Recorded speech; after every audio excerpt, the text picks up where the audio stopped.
Ya bana, inakuwa vipi mwanahabari 254 TV, hujambo na karibu kwenye makala hizi. Imekuwa ni wiki ya matokeo kibao ndani ya taifa la Kenya, ikiwemo ishu nzima ya wanafunzi 8 kushtakiwa na mauaji katika shule ya sekondari ya Utumishi Girls ndani ya gatuzi la Nakuru. Ni mkasa ambao ulitikisa taifa, ambapo ni vitu vingi ambavyo vimekuwa vikiendelea nyuma pazia, lakini kubwa zaidi ni kuwafikisha mahakamani wahusika wakuu katika tendo hili la ukatili zaidi. Sasa hapa niko hapa na mwanahabari mwenza, mwanahabari lukuki mwite Musa Dola, ambapo hapa tutakuwa tunaangalia the legal perspective ya Utumishi fire tragedy na vile wahusika inakuaje. Mtoto wa kike amesimama pale kizimbani, alafu vile kuna wazazi pia ambao pia wana mashaka kuhusu wanao, na vile kuna wale maafisa wa watoto ambao pia walikuwa wamesimama pale kizimbani kuhakikisha kuwa wamelinda faragha ya kinda hawa ambao wanaaminika kuwa walihusika na mauaji ya wanafunzi wenza. Naam, niruhusu kuanza kwa kutoa kauli zangu. No. Kabla sijatoa kauli zangu, niweze kutoa risala zangu za rambirambi kwa familia, jamaa, ndugu na marafiki wa wale ambao waliweza kupoteza maisha yao kupitia tukio hili ambalo lilikuwa katika gatuzi la Nakuru kwenye shule ya Utumishi Girls Academy. Naam, umeweza kuongea kuhusu tukio hili kuweza kufanywa na watoto. Na leo hii ningependa pia tuweze kuangalia ni yapi ambayo yanatokea wakati kosa la jinai kiasi kama hili limeweza kutokea na ni watoto ambao wanahusika. Tukisema watoto inamaanisha kuwa yeyote ambaye yuko chini ya umri chini ya miaka 18 na kizungu ama court parlance ama legal jargon. Legal jargon, court nini? Court parlance. Court parlance. Yani ile lugha ambayo inatumika pale kotini inawaangazia kama watoto children in conflict with the law. Wale watoto ambao wametagusana na sheria. Naam. Ama kukwaruzana na sheria. So hivyo ndivyo hawa watoto 8 wanaweza kutazama. Na kuna jambo la muhimu sana ningeweza kuangazia, na ukiangalia katika mahakama ya Kibra, yule jaji Kavesa aliweza kuwataja kwa kutumia majina ambayo si yao. Aliweza kutumia subject 1 akamsomea mashtaka, subject 2 akamsomea mashtaka. Na ni muhimu sana huyo jaji kufanya masuala kama haya ama kuact in that particular way, manake huyu ni mtoto and katika protection ya mtoto kuna masuala tu mengi sana, na sheria kila siku itakwambia the interests of the child must be safeguarded at all costs. Kwa hiyo inamaanisha kuwa katika ile hali ya kuwataja lakini kutotumia majina yao, alikuwa na linda faragha ya wale wahusika kabisa. Kwa maana unakumbuka pia kwa wakati mmoja kulikuwa kidogo na hali kidogo ya majibishano ama kuzuiwa kwa waandishi wa habari wasiweze kupata picha moja kwa moja ya wale watoto, na unakumbuka vile wameweza kufika pale mahakamani wakiwa wamevaa hudi na wameweka barakoa na wengine wameweka sijui kama ilikuwa ni gogo za macho ya kawaida sijui. Lakini katika hali hiyo walikuwa wamefanya hiyo kuzuia mtu kuweza kuwatambua ama kuelewa kwamba subject A maybe ni kwa majina yake ni Teresia Ndungu ama subject B ni fulani. So ilikuwa ni yote yanafanywa hivyo ili kuzuia identity yao.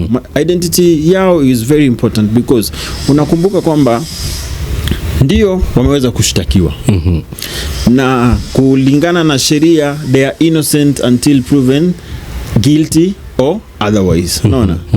So hawa watoto kupitia mkondo wa sheria wako na haki kupewa dhamana na kuachiwa huru na mahakama.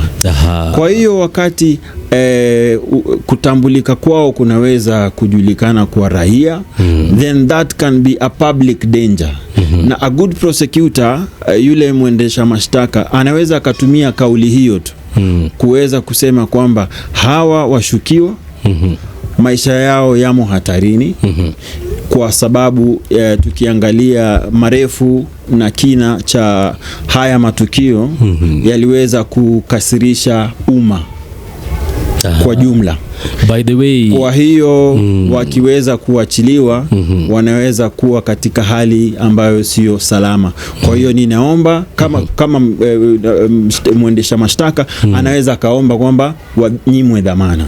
Inaweza kuwa ni njia moja. A good prosecutor will use that. Dola, wewe ni wakili ndio, na kuna wakili mwenza hapa ambaye anajulikana kama Soyinka Lempa, rafiki yangu sana. Kuna taarifa ambayo alichapisha hapa kwenye mitandao ya kijamii ya Facebook siku 2 zilizopita, akisema kuwa The Nation Media Group is at it again. They have published images of Utumishi Academy minors. It is illegal. Akaendelea kusema section 95 subsection 5 of the Children Act 2022, it provides that no person shall publish or reveal the name, photograph, image, school, home, place of residence, parents, or any other information likely to identify the child involved in proceeding, including a child in conflict with the law. Contravention constitutes an offense punishable under the act. Akaendelea kusema hivi, in the petition 13 E015 of 2022, the Supreme Court affirmed that these statutory restrictions are constitutional and do not violate the freedom of the media. The court held that the prohibition on publishing a child's name, photograph, image, or any other identifying particulars is a reasonable and justifiable limitation under the Constitution because it serves the paramount principle of the best interest of the child and protects the child's dignity, privacy, and prospects for rehabilitation. Akaendelea kusema hivi, the court emphasized that children in conflict with the law are vulnerable and should not be subjected to public shaming or lifelong stigmatization through the media exposure. If clarified, the journalists are not barred from attending the child's court proceeding or reporting on them. However, they must ensure that nothing in their report directly or indirectly identify the child.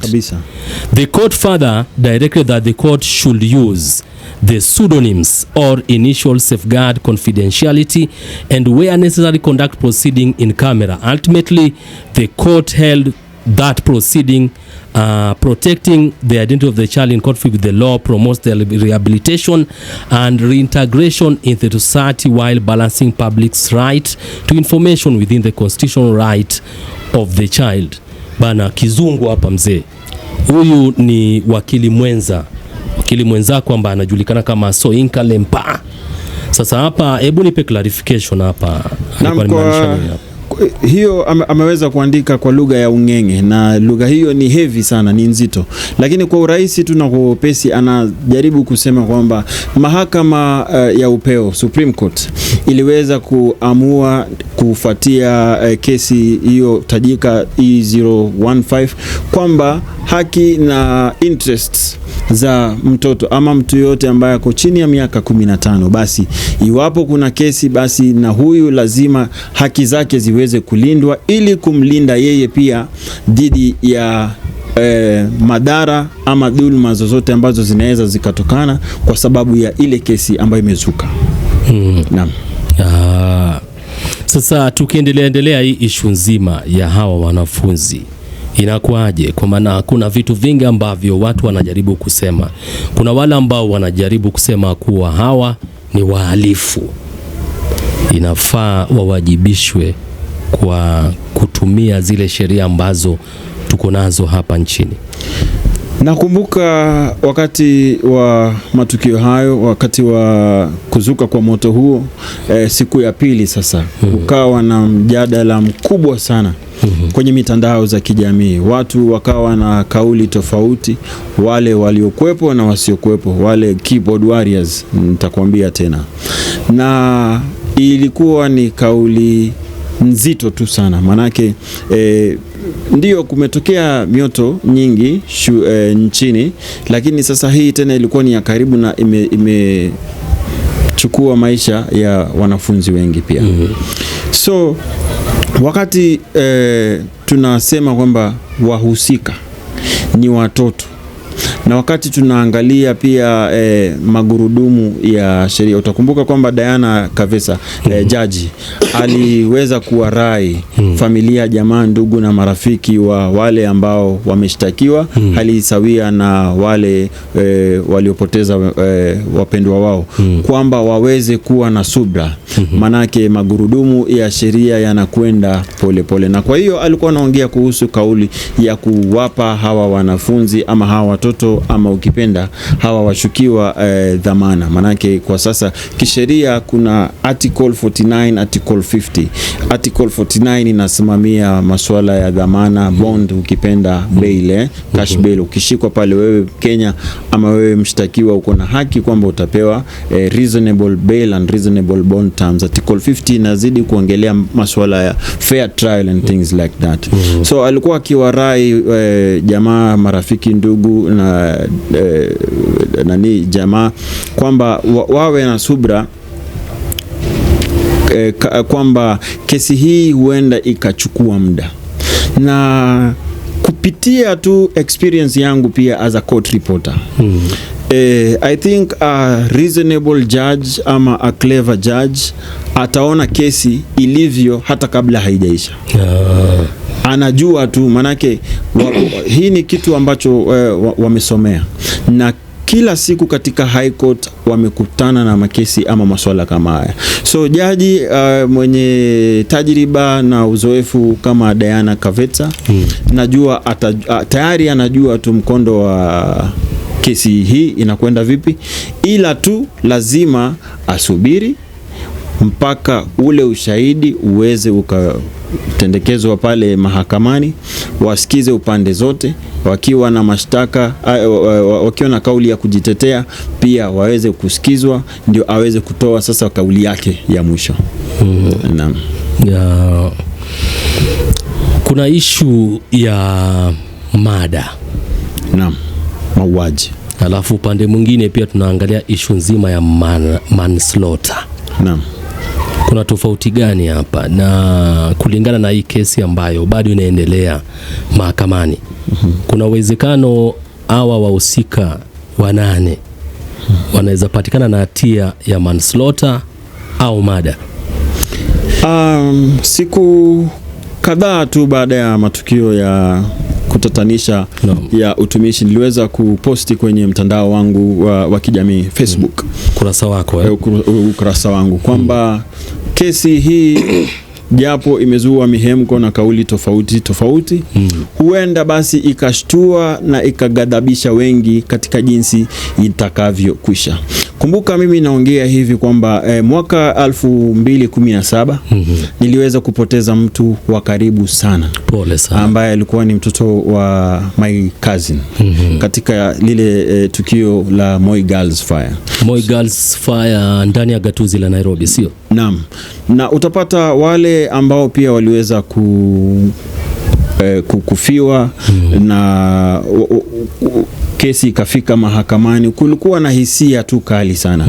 Na kama vile umesema, tayari kuna raia ama kuna baadhi ya jamii ambayo wanataja hawa wahusika kama wauaji. Unaona? Ilikuwa ni hivyo tu. Unaona?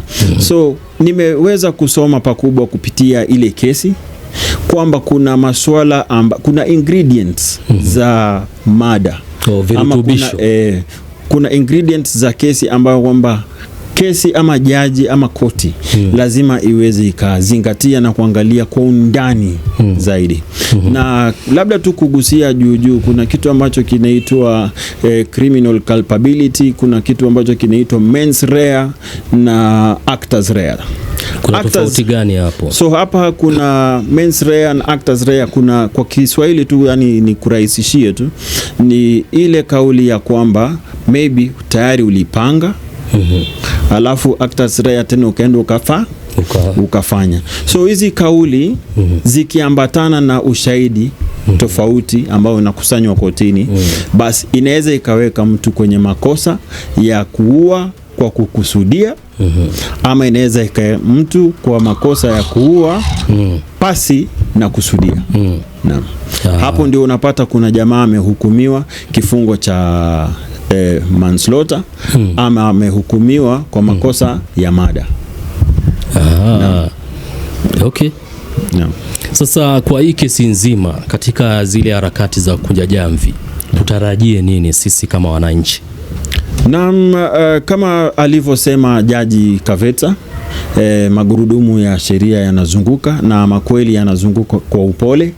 So mimi ningeweza tu kuwarai tu wengine ama raia ama umma kwamba tusubirie tu kwamba na tuwe na imani kwa asasi na zile idara husika za haki, kama vile mahakama kuu, kwamba haki itaweza kupatikana wakati kesi hii, maana it is an active case in court already. Yes. Na kuna jinsi I am limited, ama hata wewe uko limited katika kuongea kwenye umma kuhusiana na masuala ambayo tayari yanaendelea mahakamani. You can only touch on the periphery borders huku juu, lakini kwa masuala ambayo yatagonga ama kugusa direct evidence and vitu kama hivyo, we might be in contempt of court, na huwezi ukapenda kwamba tuwe tunatagusana na sheria kwa njia hiyo ya kuharibu. Sasa ile hali ya kuwa kwa contempt with court inamaanisha kuwa ni kama mnaweza kuwa mna discuss vitu ambavyo viko mahakamani, ama contempt of court ni inatokea mara nyingi sana, ama katika njia tofauti sana.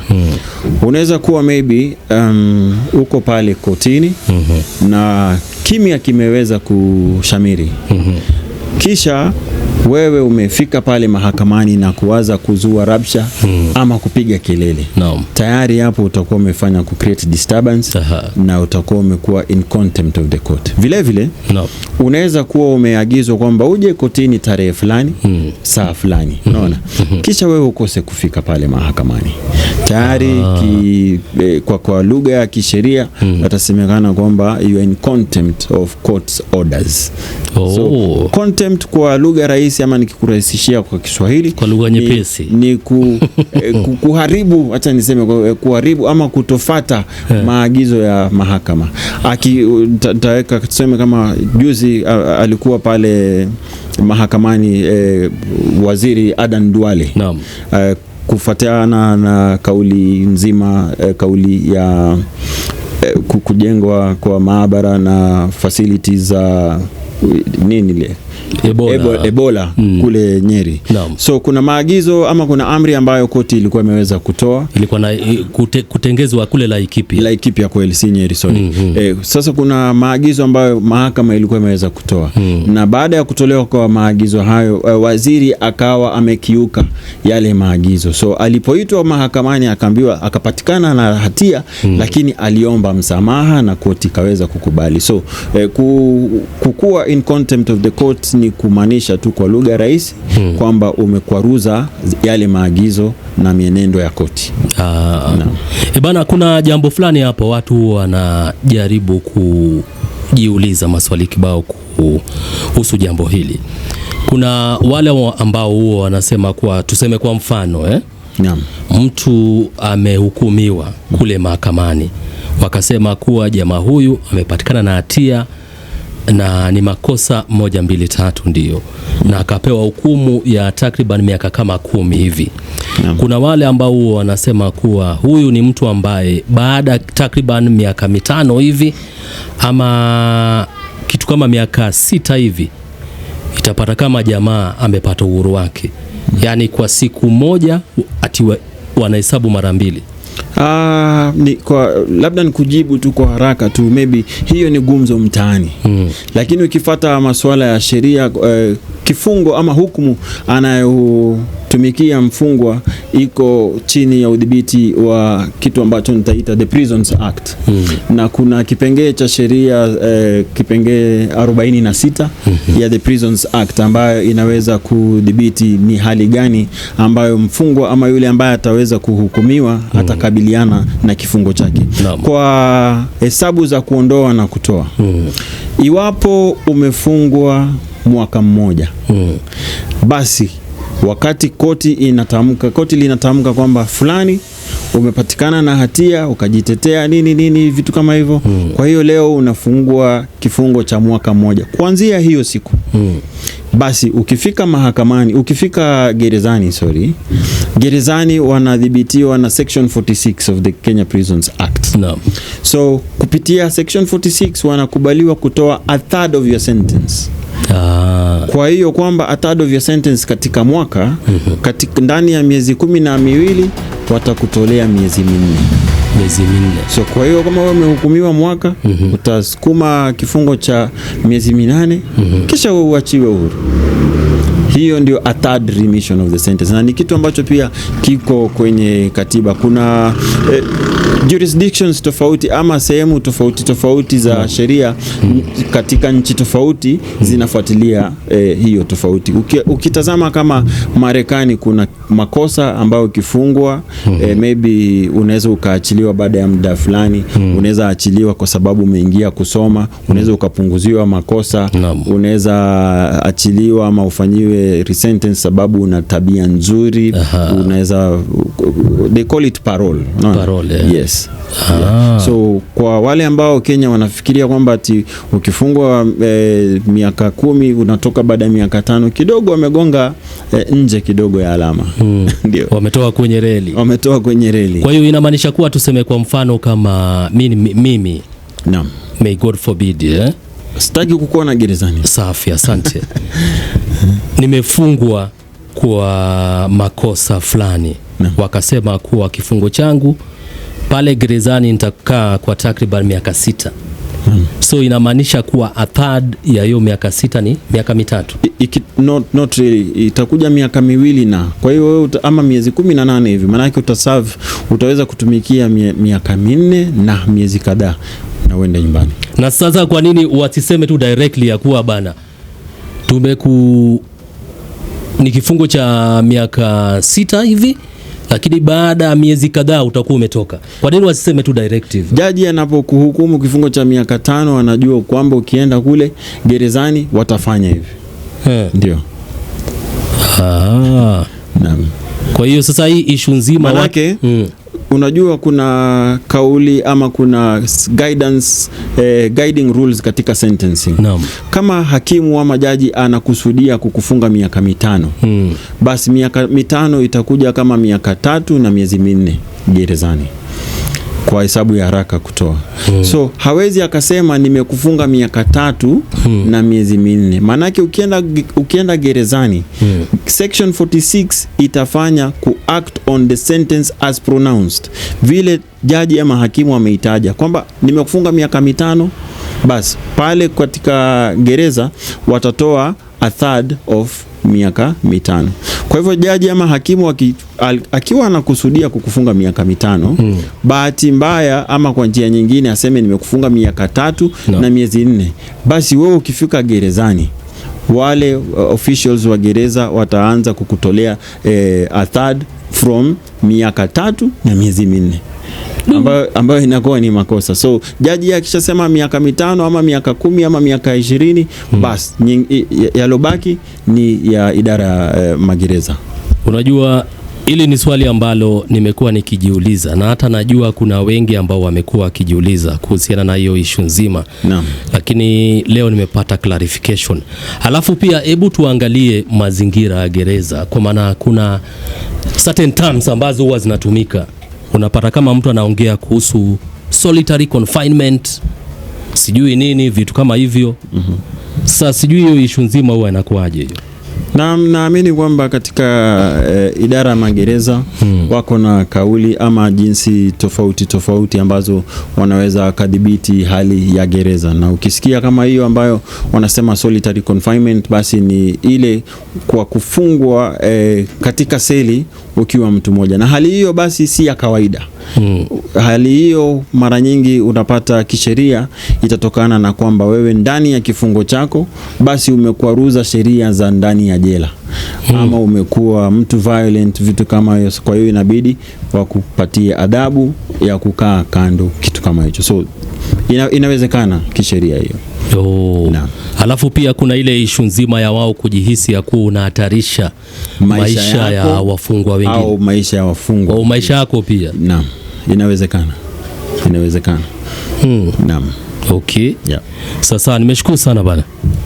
Bana, tumepiga longa za hapa na pale na mwanahabari lukuki ambaye pia ni mwanasheria nchini Kenya, muite Musa Dola. Tumeongea kuhusu masala ya magereza nchini Kenya na vile kesi ya watoto 8 katika shule ya watoto wa kike ya utumishi ndani ya gatuzi la Nakuru, kutokana na ishu nzima ya wao kufikishwa mahakamani, kuburuzwa mahakamani kutokana na mauaji ambayo yalitekelezwa katika shule husika. Kwa hiyo ni Habari 254 TV, Bonga Tube Media na Musa Dola. Usisahau kusubscribe, kulike na vile kushare.